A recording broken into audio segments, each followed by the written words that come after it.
सकता हूँ कि तालियों की ऐसी गड़गड़ाहट हो कि अनुपम जी को भी लगे कि बहुत जान बाकी है अभी यहाँ पर कोसी में, जान बाकी है। धन्यवाद। अच्छा, सबसे पहले तो ये जो शायद था वो मैं निकाल देता हूँ परिचय में से। मैं यहीं से हूँ, मैं यहाँ का अतिथि नहीं हूँ, मैं मेहमान नहीं हूँ, मैं समझिए मेजबान ही हूँ। और काम भले हमारा कहीं भी चल रहा हो, देश के किसी भी कोने में चल रहा हो, लेकिन हम रहने वाले कोसी के ही है, सुपौल जिले के ही है, और सुपौल जिले के सुखपुर के। तो सबसे पहले तो देखिए, इस अति महत्वपूर्ण कार्यक्रम में अपना बहुमूल्य समय निकालकर आने के लिए, इस सभा में समय देने के लिए सभी बड़े बुजुर्गों, दोस्तों, मित्रों, मेरे भाइयों का अभिवादन, उन सबका स्वागत है। इसके अलावा मंच पे आसीन जो वरिष्ठ वक्ता हैं, जिनको आपने सुना और जिनको आप सुनेंगे, उन सबको मैं प्रणाम करना चाहता हूं, उन सबका अभिवादन करना चाहता हूं। देखिए, आप सब समझ में, अनुभव में, उम्र में सब नहीं तो ज्यादातर लोग मुझसे बेहतर हैं, मुझसे बड़े हैं, और मैं तो ऐसे अवसरों को दरअसल सीखने की दृष्टि से देखता हूं। कई लोग यहां पर हैं जिन्होंने आके अपनी बात कही, अपनी बात रखी, जिस ढंग से संघर्ष कर रहे हैं बिल्कुल जमीन पर, उसमें सीखने को बहुत कुछ है। और हम लोग एक दूसरे से सीखेंगे नहीं तो एक दूसरे के अन्याय में लड़ नहीं पाएंगे। और आज के समय देखिए, जो सबसे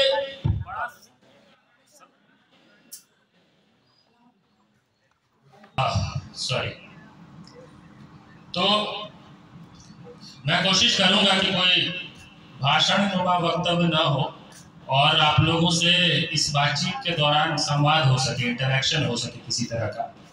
तो जो लोग खड़े हैं वो लोग भी बैठ जाइए, थोड़ी देर बातचीत कर लेते हैं हम लोग।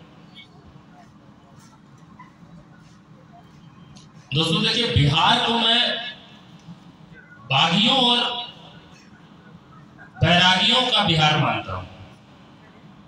आज से नहीं, सैकड़ों हजारों सालों से बुद्ध, महावीर, गुरु नानक से लेकर ऐसे बैरागी हुए, और कुंवर सिंह से लेकर रामधारी सिंह दिनकर जैसे बागी हुए, जिन्होंने सिर्फ बिहार को ही नहीं पूरे देश को दिशा दी, पूरे देश को विचार दिया।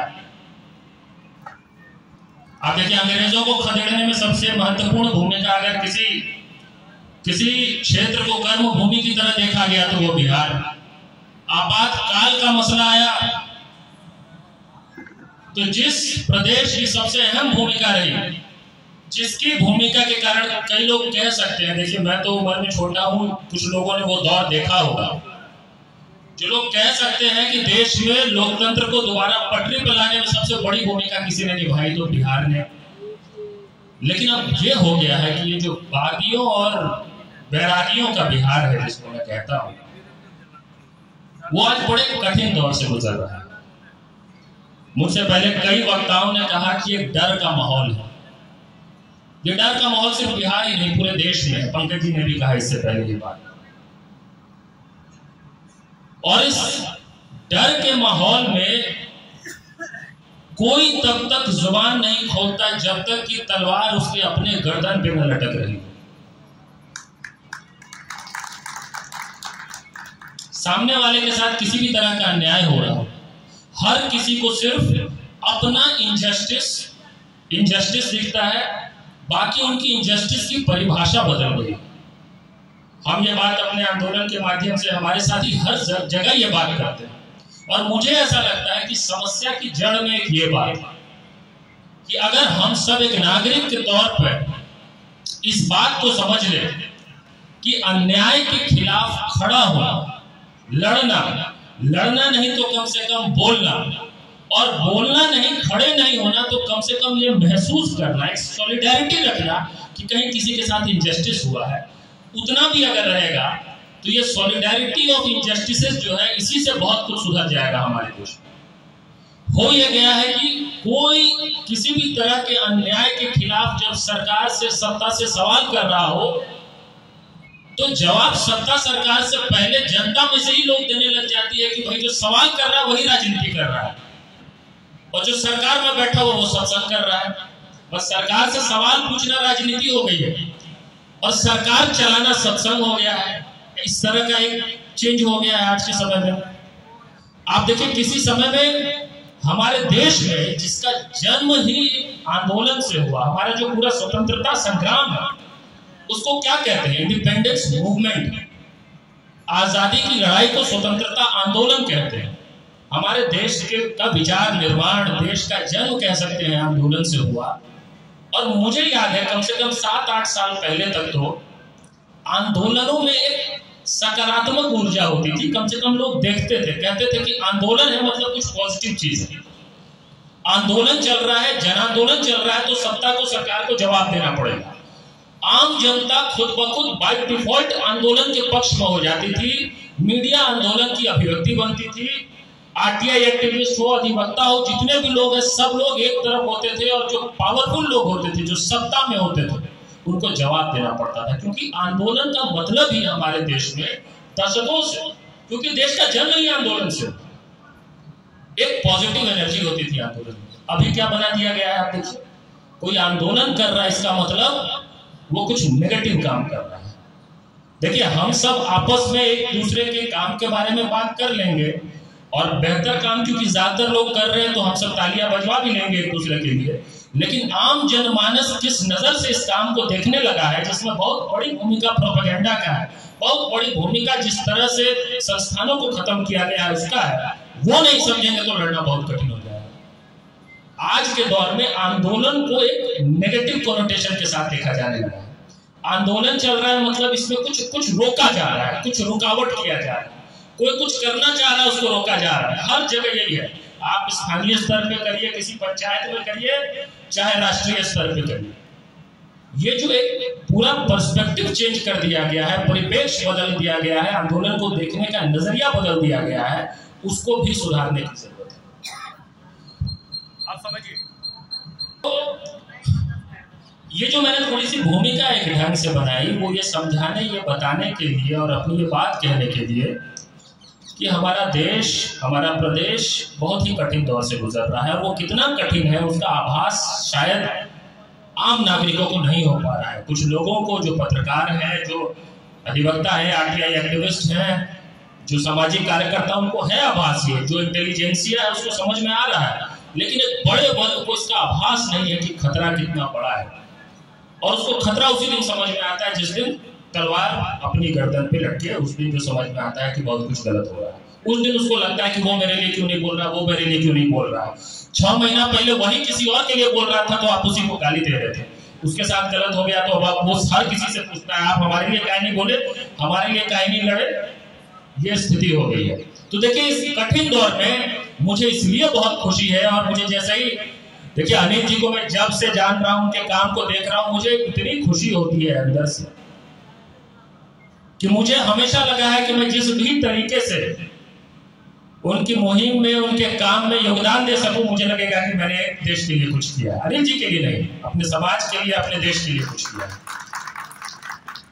और जैसे ही अनिल जी ने बताया इसके बारे में, कार्यक्रम के बारे में, तो मुझे लगा कि ये जो मैंने कहा कि खतरा कितना बड़ा है, दौर कितना कठिन है, और उसमें जो उम्मीद की किरण है, क्योंकि मैं इस तरह के कार्यक्रमों को, इस तरह के व्यक्तियों को, आप सबको, और आप सबको जिनको लगता है कि ये कार्यक्रम महत्वपूर्ण है, आप सबको उम्मीद की किरण की तरह देखता हूं। आप सब उम्मीद की किरण है इस दौर में। अब बात आती है, देखिए चिंतन शिविर है और हमारा एक बातचीत में कुछ निचोड़ भी निकलना चाहिए। अब अगर मैं आपसे सवाल करूं कि देखिए हमारे प्रदेश में, बिहार में सबसे गंभीर सवाल क्या है, सबसे गंभीर मुद्दा क्या है, कई लोगों की कई राय हो सकती है। कोई कहेगा कि शिक्षा व्यवस्था हमारे प्रदेश में जो है वो सबसे बड़ा मुद्दा है। कोई कहेगा पूरा हेल्थ इंफ्रास्ट्रक्चर, स्वास्थ्य, वो सबसे बड़ा मुद्दा है। कोई कहेगा लॉ एंड ऑर्डर सबसे बड़ा मुद्दा है। कोई कहेगा बाढ़ सबसे बड़ा मुद्दा है, पर्यावरण सबसे बड़ा मुद्दा है। बहुत तरह तरह के, सबकी अपनी अपनी राय हो सकती है। आप समझिए, मैं 2-4 उदाहरण के साथ बताना चाहता हूं। आप बेरोजगारी को सबसे बड़ी समस्या मानते हैं कि मान लीजिए बहाली नहीं निकल रही है, पुलिस नागरिकों का रेशियो बहुत खराब है। एक तो ऐसे ही देश में एवरेज जो है कि प्रति 1 लाख नागरिक कितने पुलिसकर्मी होने चाहिए, उसकी औसत खराब है। बिहार जो है देश में सबसे खराब है वो औसत के मामले में, और उस खराब औसत के हिसाब से भी जो स्वीकृत पद है उसमें भी 50,000 से ज्यादा वेकेंट है आज के समय में, खाली पड़े हुए हैं। उस बिहार में जहां के लॉ एंड ऑर्डर की कहानी पूरी दुनिया में सुनाई जाती है। अब इसको आप मुद्दा मान सकते हैं। स्वास्थ्य में आप मान सकते हैं कि डॉक्टरों की कमी है, नर्सिंग स्टाफ की कमी है, मेडिकल स्टाफ की कमी है, हेल्थ इंफ्रास्ट्रक्चर की कमी है, तरह तरह की बातें कह सकते हैं। आप पर्यावरण को लेकर तरह तरह की बातें कर लीजिए, लॉ एंड ऑर्डर को लेकर कर लीजिए, शिक्षा को करके ले लीजिए। 3 लाख से ज्यादा जो है हमारे बिहार सरकार के स्कूलों में शिक्षकों की कमी है, 3 लाख से ज्यादा। आप शिक्षा व्यवस्था की बात करते हैं, इतनी कमी है। मैं ये सब उदाहरण इसलिए दे रहा हूं कि कितने भी आप अलग अलग मुद्दों को चिन्हित करते हैं, हर मुद्दे के केंद्र में है भ्रष्टाचार। आप थोड़ा सोच, मैं बोल रहा हूं सिर्फ इसलिए नहीं, कोई भी मुद्दा आपके मन में होगा। शिक्षा की बदहाली बिहार की सबसे बड़ी चिंता है। आप उनके बिंदुओं पे देख लीजिए और आपको तुरंत ये आभास हो जाएगा कि जो भी बदहाली है उसके केंद्र में क्या है। वो जो व्यवहार है हमारे सिस्टम का और हमारे पूरे तंत्र का, भ्रष्टाचार, लॉ एंड ऑर्डर के केंद्र में भ्रष्टाचार, हर जगह सबसे बड़ी समस्या। अगर एक आप चिन्हित करें घुमा फिरा के तो वो आ जाएगा करप्शन। अब सवाल आता है कि अगर इसको ठीक करने की जरूरत है, इसको थोड़ा सुधारने की जरूरत है, तो क्या तरीका? अब देखिए, नियम कानूनों की कमी नहीं है हमारे देश में, आप सब जानते हैं। और जो जागरूक लोग हैं वो उन्हीं नियम कानूनों का सहारा लेके कईयों के न्याय की लड़ाई लड़ते हैं। तो नियम कानून है, संवैधानिक प्रावधान है, तौर तरीके हैं, प्रोटोकॉल से बहुत कुछ है हमारे देश में। लेकिन क्योंकि करप्शन है और उसको सही लेटर एंड स्पिरिट से उसका पालन नहीं होता है, इसलिए हर जगह फिर तरह तरह की समस्या आती है। तो इसके फिर भ्रष्टाचार अगर हर तरह के मुद्दे के केंद्र में है तो उसमें सुधार की जो गुंजाइश है वो कहां से बनती है? वो बनती है जवाबदेही से। एक शब्द, मैं एक शब्द पे आ रहा हूं। अगर आप सत्ता को, सिस्टम को जवाबदेह बना पाते हैं, अकाउंटेबल बना पाते हैं, तो करप्शन कम होने लग जाता है। अकाउंटेबल कौन बनाता है? अब यहां सवाल, हम एक तरह से ना एक कॉर्पोरेट में ये कॉन्सेप्ट है, वाई एनालिसिस करते हैं। कोई समस्या आई, आप पूछिए क्यों का जवाब आएगा, उसके आगे एक और क्यों पूछिए, उसके आगे एक और 4-5 क्यों में आप समस्या की जड़ में पहुंच जाएंगे। भ्रष्टाचार तो समस्या की जड़ आ गई। भ्रष्टाचार ठीक होने के लिए क्या है? जवाबदेही होनी चाहिए। शासन, प्रशासन, सत्ता की जवाबदेही कौन सुनिश्चित करेगा? जवाबदेही सुनिश्चित करने के लिए नियम कानून पर्याप्त है, लेकिन अंततः करना तो इंसानों को ही पड़ता है, उसको लागू तो हम आप ही करते हैं। और लोकतंत्र में सबसे बड़ी जिम्मेदारी, देखिए हम लाख कह लें, कोई सीएम बन गया, पीएम बन गया, डीएम बन गया, सबसे बड़ी जिम्मेदारी नागरिकों की है। लोकतंत्र को बचाने की जिम्मेदारी नागरिकों की है, क्योंकि लोकतंत्र नागरिकों के लिए, लोकतंत्र उनके लिए नहीं है। उनको तो रोल रिस्पॉन्सिबिलिटी दी गई है। वो जो साहब बापू हैं, जिनको हमने देवतुल्य बना दिया है, जिनकी जिम्मेदारी थी, जिनका जिम्मेदारी बिल्कुल क्लियर कट आउट था कि आपकी ये जिम्मेदारी है, इसका आपको निर्वहन करना है, लेकिन हमने उनको साहब बना दिया। असल में उनकी जिम्मेदारी थी हमारे लिए काम करना, नागरिकों के लिए काम करना, उस लोकतंत्र की भावना को लागू करना। जैसे ही वो लागू होगा तो भ्रष्टाचार, जवाबदेही बढ़ेगी, भ्रष्टाचार कम होगा। अब जब सत्ता ये काम नहीं करती है तो कौन करता है ये काम? कौन जवाबदेह ठहराता है? हमारे संविधान में देखिए, हम लोग कहते हैं कि 3 बड़े विंग हैं, विधायिका, कार्यपालिका और न्यायपालिका। कहते हैं ना, जिनका काम है चेक एंड बैलेंस बनाना एक दूसरे के ऊपर। आज के समय में, और ये कहना बहुत जरूरी है, ये हो सकता है राजनीतिक लगे बहुत ज्यादा कुछ लोगों को, नागरिकों ने अपने पूरी ताकत सांसदों विधायकों को नहीं दी है, एक व्यक्ति को दे दी। वोट देने लग गए हैं लोग दिल्ली पटना के नेताओं को देखकर, अपने विधायक सांसद को देखकर तो वोट ही नहीं देते हैं।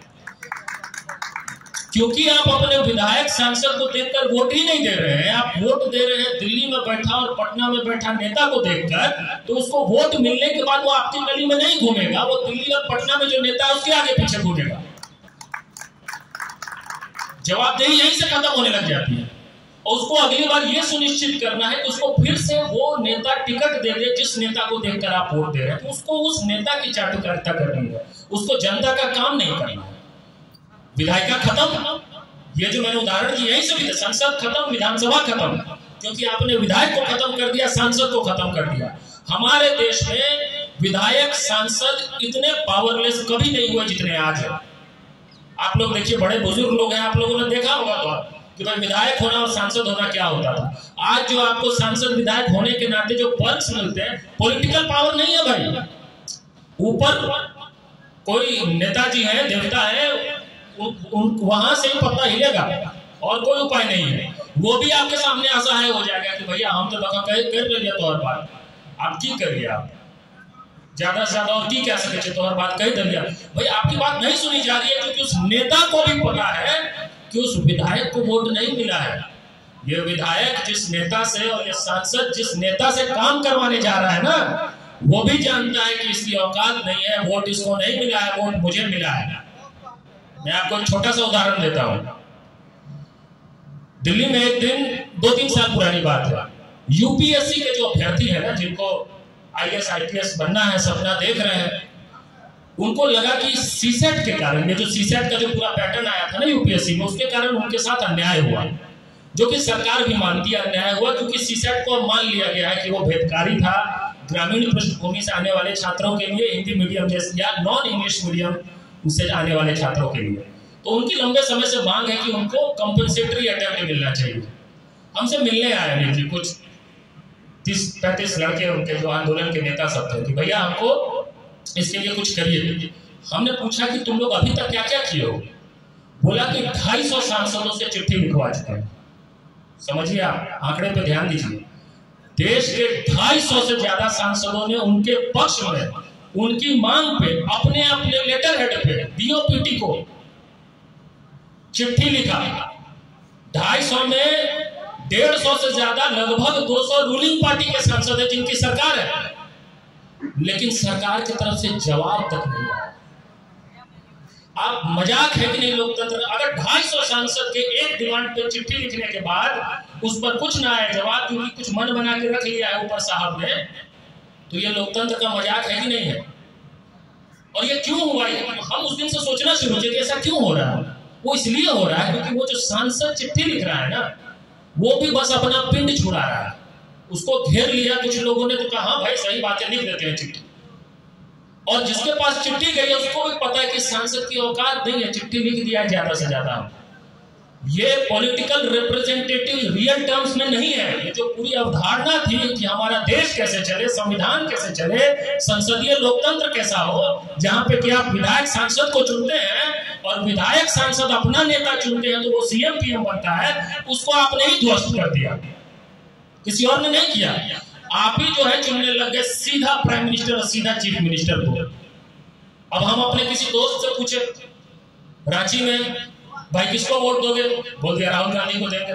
कैसे दोगे? उसके लिए तो वहां जाना पड़ेगा, अमेठी जाओ या फिर केरल जाओ। पटना में किसी से पूछ ले किसको दोगे वोट? मोदी जी को देंगे। बनारस जाओ तब ना दोगे मोदी जी को वोट, पटना में कैसे दे दोगे? लेकिन पूरा देश ऐसे ही ऑपरेट कर रहा है, पूरे देश के दिमाग को घुमा दिया गया है, ऐसे ही ऑपरेट कर रहा है देश। और उसके बाद देश से पूछ दिया जाता है कि फलाना नहीं तो कौन, बताइए। अरे भाई सवाल ही फर्जी है, उस सवाल ही फर्जी है, इसमें उलझा दिया गया है जिस सवाल में आपको उस सवाल का ही मतलब नहीं है। आपको तो सांसद चुनना था। और इसके कारण मैं जवाबदेही की बात पे इतनी बात कर रहा हूं कि कैसे विधायिका को नष्ट किया गया। और जब विधायिका नष्ट होता है और जब राजनीतिक सत्ता केंद्रीकृत हो एक व्यक्ति के हाथ में, चंद लोगों के हाथ में, तो उसके बाद संस्थान खत्म होना शुरू होता है। उसके बाद न्यायपालिका की क्या हालत है आप देख लीजिए। जो लोग अधिवक्तागण है यहाँ पे, लोअर कोर्ट से लेकर सुप्रीम कोर्ट तक 4 करोड़ से ज्यादा पेंडेंसी है हमारे देश में, है ना? 70-80 हजार से ज्यादा सुप्रीम कोर्ट में पेंडेंसी है। हमको याद है आज से 6 साल 7 साल पहले तक हम लोग सप्ताह में, आपको भी याद होगा, सप्ताह में 2-3 दिन आप अखबार के हेडलाइन में खबर पढ़ते होंगे, सुप्रीम कोर्ट ने सरकार को लगाई फटकार। याद है आपको? इस तरह की खबर आती थी। आज से 6, 7, 8 साल, 10 साल, 12 साल, 15 साल पहले तक आती थी, अक्सर आती थी सप्ताह में 2 दिन इस तरह, और वो बड़ी खबर होती थी तो वो हेडलाइन में होता था। अब आप देखते हैं किसी भी अखबार के हेडलाइन में सुप्रीम कोर्ट ने केंद्र सरकार को लगाई फटकार, भूल जाइए। कई कारण है उसके, और ये सब खत्म हो रहा है। इसीलिए बहुत जरूरी है, आपने जो ये मुहिम चलाई है, जो पटना में बैठक हुई, गुड्डू बाबा हैं, उनका मैं धन्यवाद करना चाहता हूँ कि आप इसको कई जगहों पे करना चाह रहे हैं। इसकी बहुत आवश्यकता है, इस तरह की जागरूकता की बहुत आवश्यकता है, इस तरह की बातचीत की बहुत आवश्यकता है, ताकि लोग इन बातों को समझे। नहीं समझेंगे तो उल जलूल फर्जी सवालों में उलझे रहेंगे और अपनी ही गर्दन कटवाते रहेंगे अलग अलग समय। अब आप समझिए, अभी हम बात कर रहे हैं अधिवक्ता आरटीआई, पत्रकार अधिवक्ता आरटीआई एवं सामाजिक कार्यकर्ता संयुक्त मोर्चा के तत्वावधान में यह कार्यक्रम हो रहा है। पत्रकारों के साथ क्या हो रहा है, हमारे पत्रकार मित्रों ने बताया कि क्या स्थिति है आज के समय में। हमारे दरभंगा से एक पत्रकार साथी आए थे, आपको मधुबनी वाले अविनाश झा की कहानी आप जान रहे होंगे क्या हुआ। उनके लिए हमने खूब शोर किया था हम लोगों ने, ताकि उसका थोड़ा दबाव बने, थोड़ा उस पर शोर हो। कई साथियों ने हर जिले में कार्यक्रम और ये सब कैंडल लाइट किया था। कोई पत्रकार जो ईमानदारी से काम, हर स्तर पे जो जिले में काम कर रहा है, उसको जो सत्ता में जो लोग हैं, मतलब जो डीएम ऑफिस, एसडीओ ऑफिस में है, उनके हिसाब से चलना पड़ेगा। इधर दाएं बाएं गए तो फिर उनको जनता के हिसाब से नहीं चल सकता। जनता के हिसाब से जो चल रहा है उसके साथ क्या होता है, अभी पंकज जी ने बताया कि डीएम साहब जो है ऑफिस में बिठा के समझा रहे थे कि देखिए आप कहां से कहां पहुंचे, अभी तक ट्रेन में इसीलिए घूम रहे हैं। बिल्कुल सही बात है। नहीं तो पत्रकारों को तो हमने खूब देखा है, कहने को पत्रकार है, लेकिन उनका रुतबा देखिए भाई, करोड़पति हो गए। और दिक्कत है कि हम आम जनता भी भाई उसी की पूजा करने लग जाती है।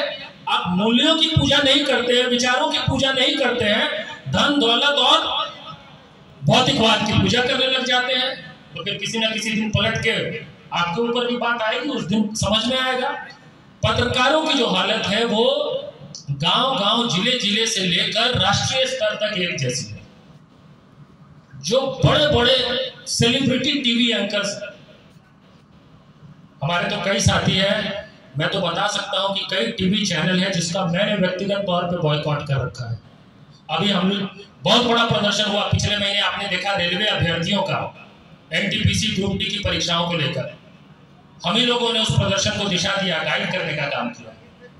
कई चैनल ऐसे हैं जिनको मैंने पिछले 2.5-3 साल से, उनके पत्रकारों से मैं बात नहीं करता। मुझे लगता है कि आज जो चल रहा है उसमें उनकी एक आपराधिक भूमिका है, वो लोग जो काम कर रहे हैं। तो वो तो हालत वहां तक है। अब बात आई अधिवक्ताओं की। अभी मैंने कहा न्यायपालिका कितना कर सकती है, पेंडेंसी देखिए। आप लोकल लेवल से छोड़िए और राष्ट्रीय लेवल तक देख लीजिए सुप्रीम कोर्ट में क्या है।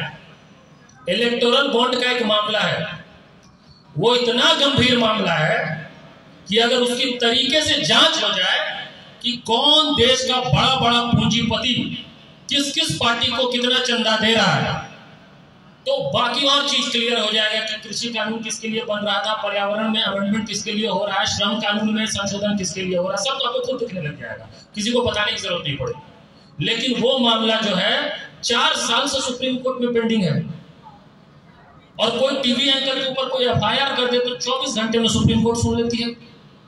इलेक्टोरल बॉन्ड का मामला जो है वो साइड हो गया है, कोई सुनने वाला नहीं, कोई बोलने वाला। हम जैसे लोग शोर करेंगे, हमारी बात दिखाने वाला कोई नहीं है, हमको कोई न्यूज मेकर ही नहीं मांगता है। न्यूज मेकर उस दिन मांगता है जिस दिन हमारे लोग ट्रेन में आग लगाते, उस दिन बुलाने लग जाते, बताओ क्यों आग लगा दिए। आप सब्र का इम्तहान लेते जा रहे हैं और उसके बाद आप उसी दिन सिर्फ जाके याद करते हैं। मैं एक एक करके बताना चाह रहा हूँ क्या स्थिति है इस वक्त। देखिए, पत्रकारों की बात हुई, अधिवक्ताओं की बात हुई, मतलब मीडिया की बात हुई, न्यायपालिका की बात हुई, आरटीआई कार्यक्रम। कई साथियों ने बताया 2005 में जब आरटीआई कानून बना था, किसी भी लोकतंत्र में देखिए सूचना सबसे बड़ा हथियार होता है, सबसे बड़ा हथियार सूचना है। आपको जानकारी ही नहीं है अगर, तो आप शोर किस बात पे करेंगे और सवाल किस बात पे करेंगे। आप और हम हंसते हैं नॉर्थ कोरिया के नाम पे कि नॉर्थ कोरिया में किम जोंग को देखो। नॉर्थ कोरिया में किम जोंग अपने लोगों को उतनी ही सूचना देता है जितने में लोग माने कि किम जोंग देता है, उतनी ही सूचना मिलती है। और आप हंसेंगे तो आपको कह देंगे कि अमेरिका का एजेंट है। आरटीआई कानून में संशोधन होने लगे। जिन आरटीआई कमिश्नर्स को सरकार नहीं हटा सकती थी बिना फिक्स टर्म्स के, उनको अब सरकार अपनी मर्जी से उनका टर्म डिक्टेट कर सकती है कि वो कितने साल रहेंगे, कब तक रहेंगे, उनकी पेमेंट कितनी होगी। आप बताइए, आरटीआई कमिश्नर जितने होंगे वो सरकार तय करेगी कि उनका कितना, कब पेमेंट होगा, कब उनका कितना टेन्योर होगा। ये अभी हालिया संशोधन है। तो इस तरह के काम आरटीआई के साथ, सूचना के साथ हो रहा है, मीडिया के साथ जो हो रहा है वो भी सूचना का ही एक विंग है। और सामाजिक कार्यकर्ताओं के साथ क्या हो रहा है, देखिए आपने 353, 302, 307 की बहुत सारी बातें, क्या हर स्तर पे यही हो रहा है। हम लोगों ने बड़ा आंदोलन कर दिया तो मुझे भेज दिया गया यूएपीए का 43D का नोटिस, किसी अजीब से मामले में जिसका कोई संबंध नहीं उसके इन्वेस्टिगेशन में, मतलब कि हास्यास्पद हो जो ये बहुतों के साथ हो रहा है। मैं अभी इस बात को सार्वजनिक तौर पे कहने लगा हूं। हमारे जो उस समय जो एडवोकेट थे उन्होंने सजेस्ट किया कि मत इसमें शोर करिए, क्यों पंगा ले रहे हैं आप। एडवोकेट की बात हम मान जाते हैं कई बार। तो दिल्ली पुलिस 3-3 बार बुला के 8-8 घंटे इन्वेस्टिगेशन मेरा कर रही है। किस बात का कर रही है भाई? फिजूल में, बिना मतलब, कोई इन्वेस्टिगेशन नहीं हो रहा। ऐसे 6-7 IPS officer, DCP, joint CP को बैठ के इधर उधर की बातें करनी करे। बिहार तो बड़ा बढ़िया स्टेट है, आपने कैसे वैसे मैसेजिंग बाहर देना है कि भाई देख जो बोलेगा उसका क्या होगा। हर स्तर पे हो रहा है। एसएससी का आंदोलन हुआ हम लोगों का, हमारे गोविंद है, गोविंद के ऊपर FIR है, देखिए वहां पे उनके ऊपर है। लेकिन बात वही है, किसी ने कहा था ना डरना नहीं है, क्योंकि जो डर जाता है वो मर जाता है और डर के आगे जीत है। गोविंद नहीं डरे तो इनके ऊपर पुलिस एक्शन नहीं हुआ। जो डरने लग जाता है, सत्ता को भी समझ में आता है ना कि आप डर रहे हैं इस काम से, तो फिर आपको डराएगी। उनको समझ में आएगा कि ये डर ही नहीं रहा है, ये तो काउंटर प्रोडक्टिव हो सकता है। अब अनिल जी जैसे आदमी को हाथ लगाने से पहले पता नहीं कितनी बार सोचे अगली बार फिर 4 लोगों के न्याय के लिए लड़ लेंगे, तो उनको तो टेंशन हो जाएगा ना कि भाई एक तो अंदर जेल में डालो, वहां पे भी ये करप्शन से लड़ने लग जाते हैं। तो जो नहीं डरता है उसको हाथ लगाने से पहले सोचती है सरकार, जो डरता है उसको डराया जाता है। ये हालत हो गई है। तो चाहे मीडिया हो, न्यायपालिका हो, आरटीआई हो, सामाजिक कार्यकर्ता हो, हर जगह यही हालत है। मैं तर्क और लॉजिक बनाने की कोशिश कर रहा हूं, मैं कुछ भी नहीं बोल रहा हूं इस समय, समझिए इस बात को। अगर आपको लगता है कि मुद्दा सबसे गंभीर भ्रष्टाचार है, चाहे आप किसी भी मुद्दे को सबसे बड़ा मुद्दा मानते हैं, और अगर आपको लगता है कि भ्रष्टाचार के खिलाफ लड़ाई सत्ता की जवाबदेही सुनिश्चित करने से होगी, और अगर आपको लगता है कि सत्ता की जवाबदेही सुनिश्चित यही लोग करते हैं, तो आपको यह सुनिश्चित करना पड़ेगा कि ये लोग निडर होकर एकजुट होकर लड़ सकें। इस तर्क में कोई गलती है, खामी है? बताइए, कोई इलॉजिकल बात? अब परेशानी कहां आती है समझिए। जो भ्रष्ट लोग हैं वो लोग तो एकजुट है जबरदस्त ढंग से। क्यों एकजुट है?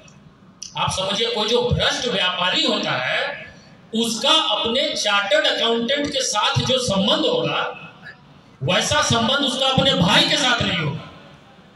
एक दूसरे का भ्रष्टाचार जानते हैं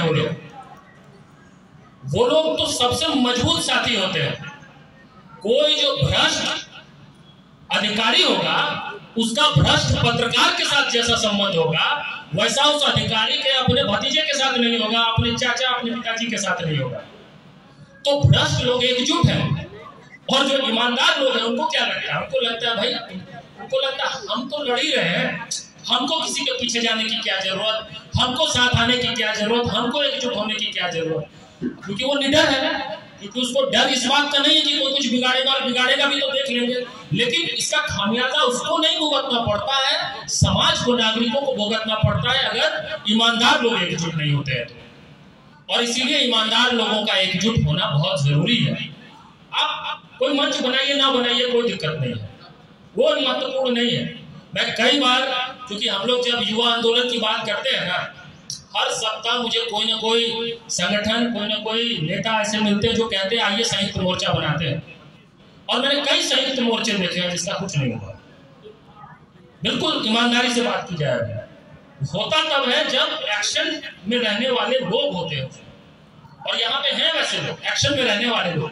यूनिटी इन डिस्कशन कभी नहीं होता है, यूनिटी इन एक्शन होता है। हम लोगों को यूनिटी इन एक्शन दिखाने की जरूरत है। यूनिटी इन एक्शन का मतलब गुड्डू बाबा इतना बढ़िया काम कर रहे हैं, सुप्रीम कोर्ट से लेकर हाई कोर्ट तक तरह तरह के गंभीर मुद्दों को उठा रहे हैं। हमारी क्या जिम्मेदारी बनती है? हमारी जिम्मेदारी बनती है कि उस बात को हम जितना आगे पहुंचा सके, उस अभियान में जितने लोगों को जोड़ सके। अनिल जी यहाँ पे पूरे कोसी क्षेत्र में आप समझिए ऐसे ऐसे लोगों के लिए लड़ रहे हैं, क्या मिलेगा उनको? कुछ रिटर्न में चाहिए क्या? नहीं, कुछ महसूस कर रहे हैं अंदर से। उनको लगता है कि जीवन साकार, जीवन का मकसद ये है कि किसी अन्याय के खिलाफ लड़ा जाए। तो क्या जिम्मेदारी बनती है हमारी?